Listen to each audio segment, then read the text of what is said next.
Gen Z आन्दोलन कहिले भयो? भदौ 23 र 24 गते। किन भयो? किनकि सरकारले युवाको बोली दबायो, भ्रष्टाचारले सीमा नगायो। आन्दोलनले उग्र रूप किन लियो?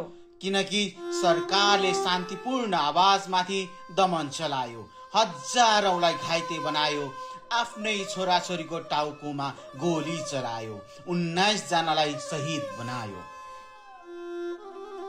त्यति धेरै मरेपछि भोलिपल्ट सडकमा निस्किनु हुन्न थियो, हैन र? तर हाम्रो साथीहरूको रगत बगेको थियो, त्यसैले त हामी गोली खान पनि तयार थियौं। चुपचाप बस्नु हाम्रो लागि अपराध हुन्थ्यो।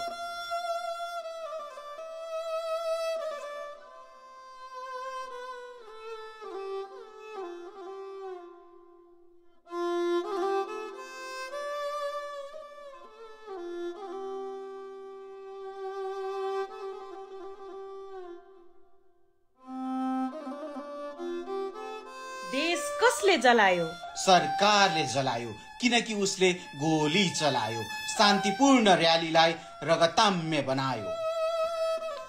देश जल्यो, सपना जल्यो, न्याय जल्यो, तर अब हामी मौन छैनौं। अब हामी पुनः उठ्छौं, शहीदहरूको रगतबाट देश निर्माणको संकल्प सहित। छिन्ताङ हत्याकाण्डदेखि जनयुद्धसम्म अब फेरि रगत बग्न नदिऊ, देशलाई पुनर्जन्म दिऊ। जेनजी आन्दोलन के का लागि भएको थियो? बोली बन्द नहोस्, भ्रष्टाचार हटोस्, प्रत्यक्ष प्रणाली लागू होस्। के अन्तरिम सरकारले जेनजीको कुरा सुन्यो त? भ्रष्टाचार हटायो त? प्रत्यक्ष शासन प्रणाली अपनायो त?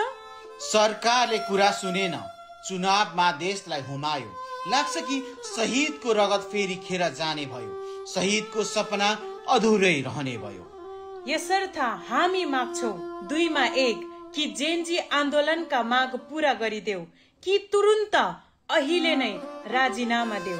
आन्दोलन पछि सबैभन्दा ठूलो दुर्भाग्यहरू, बालेनले प्रधानमन्त्री बन्न अस्वीकार गर्नु, जसले जनतामा आशाको बत्ती बालेको थियो तर तुरुन्तै निभ्यो। अन्तरिम संविधान नबन्नु, जसले नयाँ दिशाको प्रतीक हुनु पर्ने थियो तर चुनावको कारण राजनीति फेरि पुरानै दलदलमा फस्दैछ। जेनजीहरू टुक्रा टुक्रा हुँदै जानु, शहीदहरूको रगतको मूल्य बुझ्नेहरू बीचै दूरी बढ्यो। तर यो सबै कुराको समाधान छ, एउटै कुरामा मात्र, त्यो हो युनाइटेड हुनु।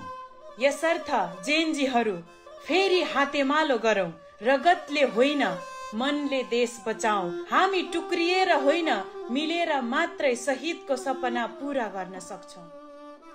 यसर्थ जेनजीहरू फेरि हातेमालो गरौं, झगडाले होइन, मनले देश बचाऊ।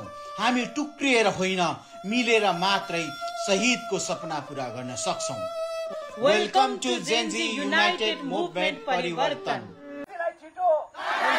भ्रष्टाचारको पैसा प्रत्यक्ष प्रणाली, शहीद दिवस, घाइतेको मागलाई सुशासन अब झापाली जेनजी, झापाली जेनजी, जेनजी सारा, जेनजी सारा, घाइते साथीहरू, घाइते साथीहरू, शहीद परिवार, शहीद परिवार, सारा नेपाली, सारा नेपाली, स्वार्थलाई पछाडि राखेर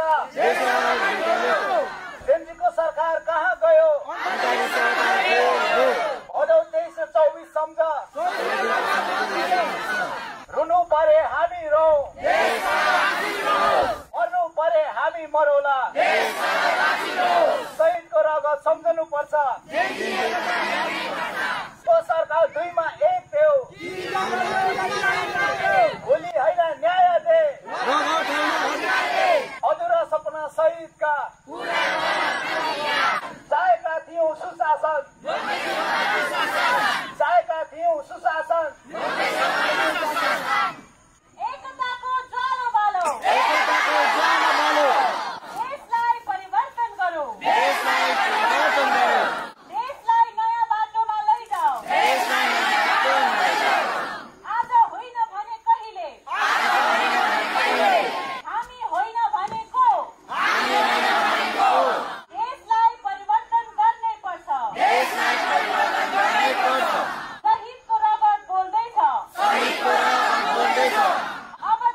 व्यापक